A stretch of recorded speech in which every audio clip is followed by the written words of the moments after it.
Eu queria falar sobre a guerra, sobre poder. Talvez por não ter.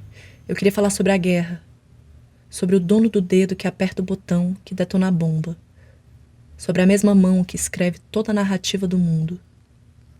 O apagamento e silenciamento das mulheres insurgentes na história, sobre seus corpos eternamente em combate.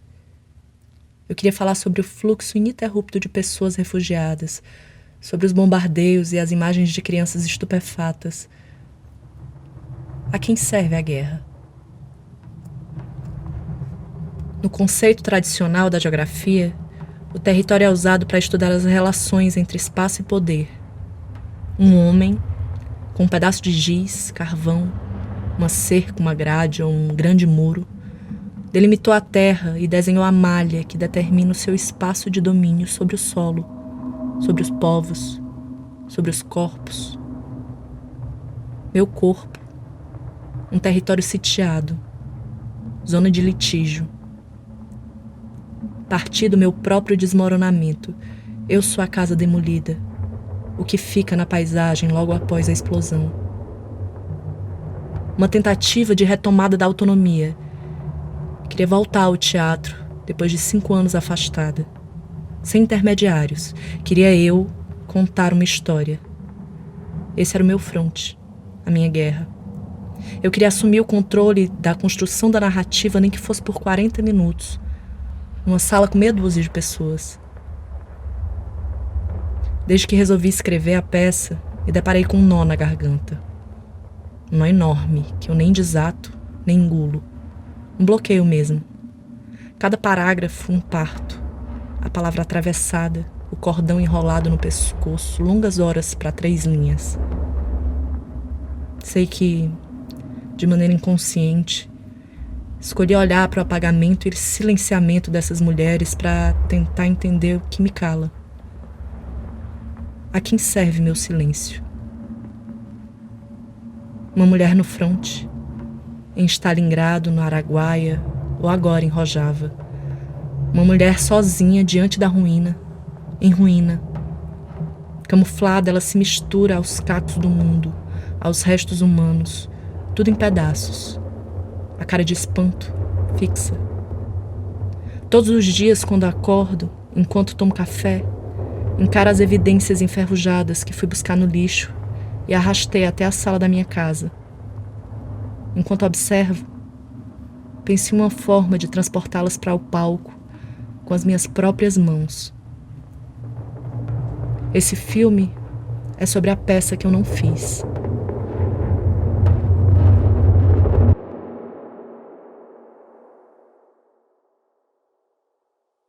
A guerra chegou para mim a partir da Jovita Feitosa, né? Sim. Eu comecei a querer pesquisar a guerra por conta da história da Jovita. Da glamorização da figura do herói, que Sim. o cinema faz, né, muito. Trabalha muito bem. Glamoriza a guerra, glamoriza o herói. Eu queria trazer a ruína, eu queria trazer a coisa mais crua mesmo, a verdade. Uhum. E a história dessas mulheres que ninguém fala sobre, né? Sim. Enquanto isso, eu descobri o A Guerra Não Tem Rosto de Mulher, da Svetlana, e que são depoimentos de mulheres que viveram a Segunda Guerra Mundial, que viveram fronte, né, que pegaram em armas, que pilotaram aviões.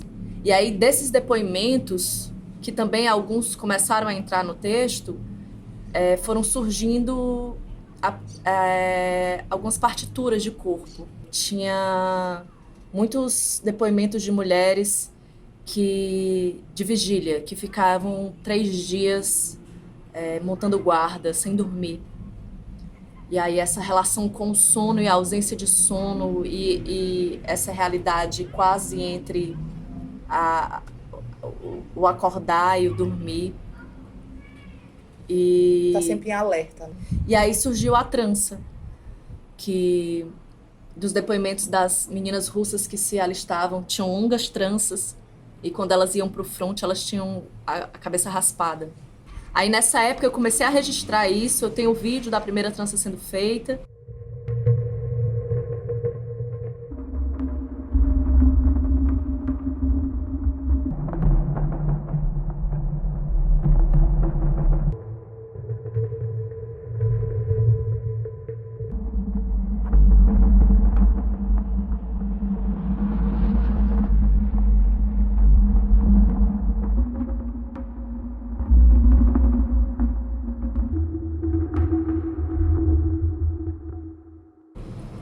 foi a época que eu chamei a Natália para começar a compartilhar a pesquisa, para editar alguns vídeos, né? E para começar a pensar a direção de arte. Sim, sim. Essa questão mais visual da peça. E aí a gente começa a pesquisar sobre onde tem mulheres na guerra, no mundo, assim, não é só na Segunda Guerra.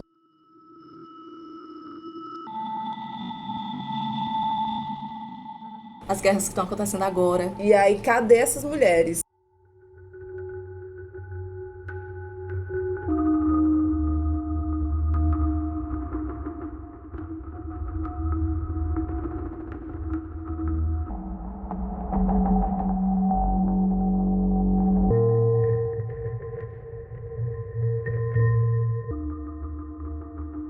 As imagens do Vietnã são absurdas, fortíssimas.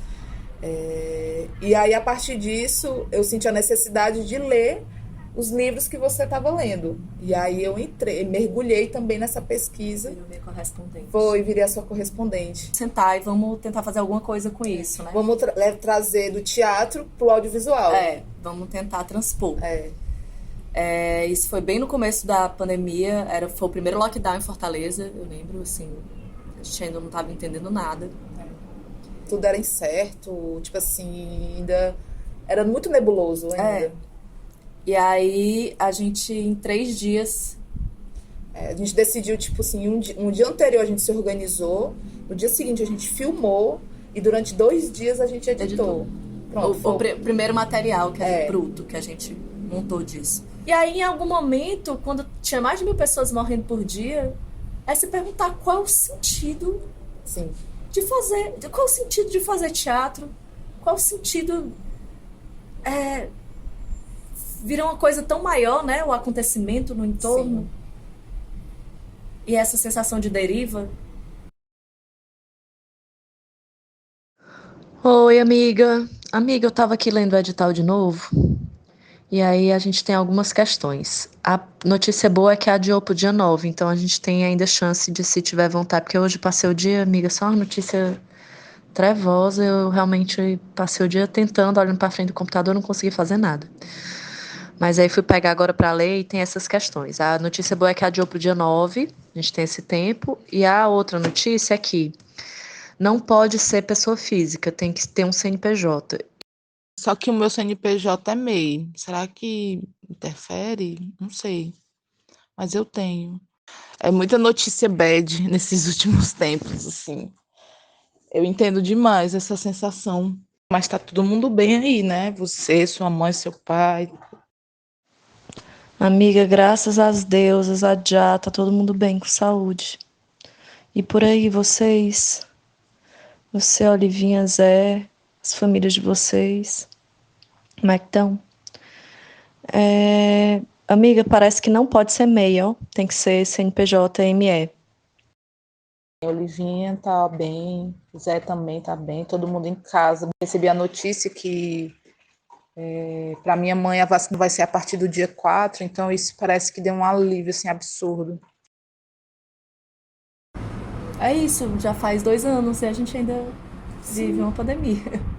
E aberturas e fechamentos com as suas limitações. Com as limitações, os espaços reduzidos, mas ainda é a realidade. Ainda é a realidade. Tá aí, ó. Gente, só um pedaço de mim, cadáver. Um pedaço de mim.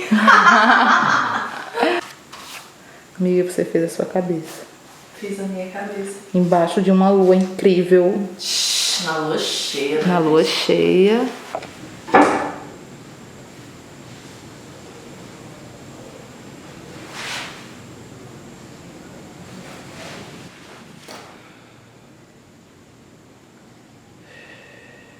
Lembrar cada vez mais, não recordar uma história e sim ser capaz de evocar uma imagem. A guerra é apenas um dos produtos de um sistema de poder e dominação que tem suas raízes na hierarquia de gênero. É uma profissão, fonte de felicidade. A palavra não é animação, é um cu. Fonte de felicidade. E ficou massa aí, viu? quê? Fazer aqui? Tira só o banco.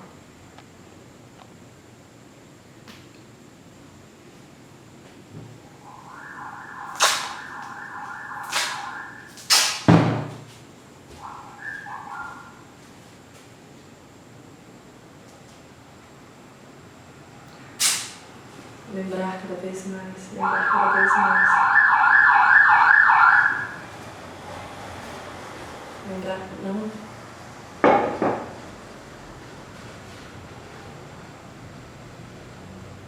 Qual é a palavra? A guerra. A guerra. A guerra.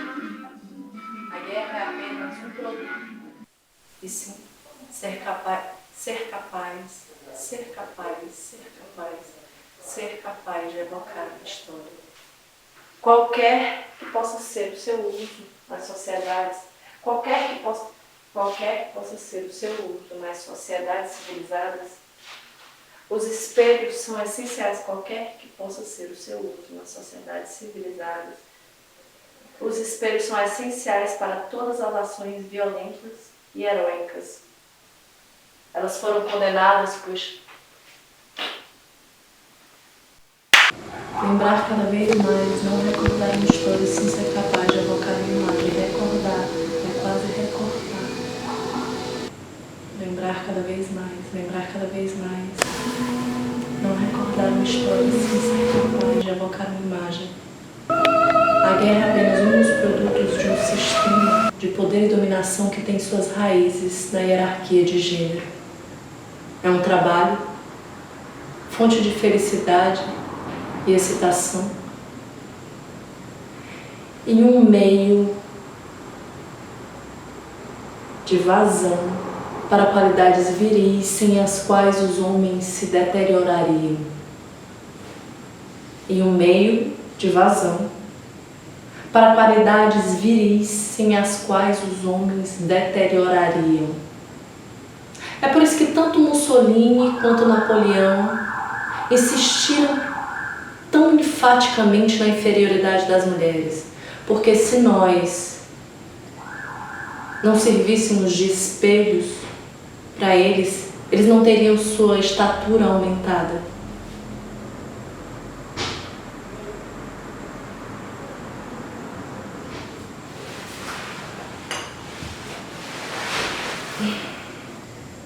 Tá rolando isso? O som tá rolando, né? Não do Tascam, só o do... Quer que eu pegue o Tascam também? Pega, pra gente ter. Agora o caderno tá saindo na mão, né? Eu quero que eu devolvi o cabo rapidinho. Não, então deixa. Apesar que deu uma silenciada, né? Deu. Deixa eu pegar de volta. Não, pode deixar, amigo. É. A gente grava amanhã. E tem o som das câmeras. Tá. Aqui pra pegar. Aqui, naquela câmera, aqui pega o caderno, né?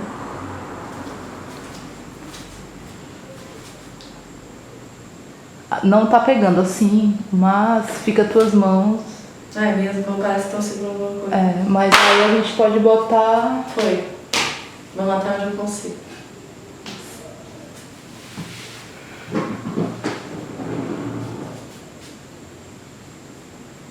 Posso ir?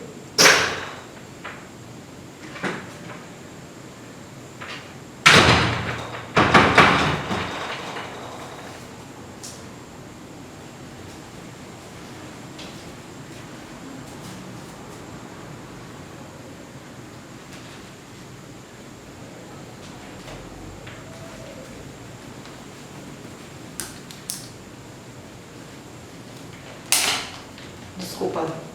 Volta. Volta.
Lembrar cada vez mais.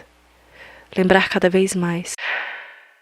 Mostrar o inferno não significa dizer-nos algo sobre como retirar as pessoas do inferno.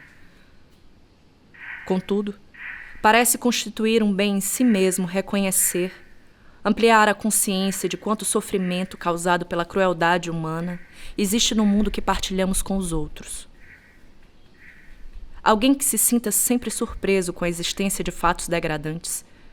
Alguém que continue a sentir-se decepcionado e até incrédulo diante das provas daquilo que seres humanos são capazes de infligir em matéria de horrores e de crueldade a sangue frio contra outros seres humanos, ainda não alcançou a idade adulta em termos morais e psicológicos.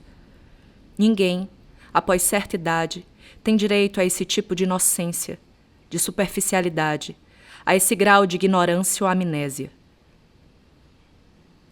Existe agora um vasto repertório de imagens que torna mais difícil a manutenção dessa deficiência moral. Deixemos que as imagens atrozes nos persigam. Deixemos que as imagens atrozes nos persigam.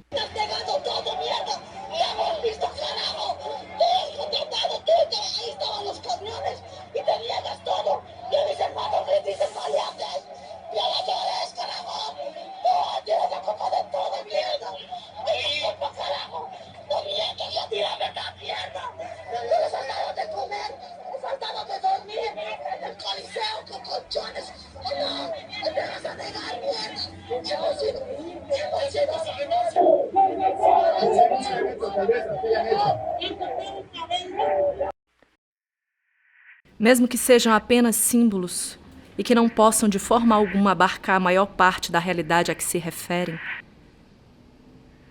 elas ainda exercem uma função essencial. As imagens dizem: é isto que os seres humanos são capazes de fazer, e ainda por cima voluntariamente, com entusiasmo, fazendo-se passar por vitoriosos. Não esqueçam. Não esqueçam. Eu queria construir uma ruína, embora eu saiba que ruína é uma desconstrução.